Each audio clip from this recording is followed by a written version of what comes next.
जय जगन्नाथ। 1 एप्रिल ओडिशा दिवस ठारू 14 एप्रिल ओडिया नववर्ष पर्यंत यही 14 दिन आमे ओडिया पक्ष भावे पालन करुछु। एही पक्षर प्रत्येक मुहूर्त सबु ओडियांक पई स्वाभिमान, संस्कृति, परंपरा और अस्मिता को नहीं प्रेरणार समय हेउ। ओडिया पर्व हेउ आम भाषा, साहित्य, खाद्य, पोशाक, नृत्य, संगीत और संस्कृतिर उत्सव।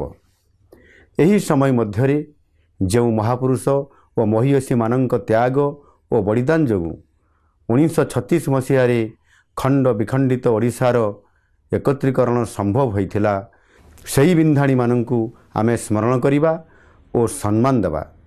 ओडिया नववर्ष एवं महाविश्व संक्रांति हेउ ओडिया भाषा, साहित्य और संस्कृतिर नुआ उद्यम, नुआ संकल्प और विकसित ओडिशार नुआ अवसर। आसंतु मन प्राण हृदय रे ओडिया हवा।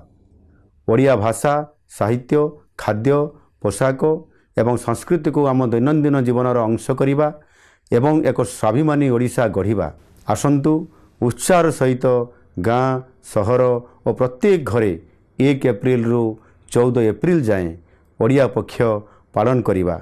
धन्यवाद। वंदे उत्कल जननी।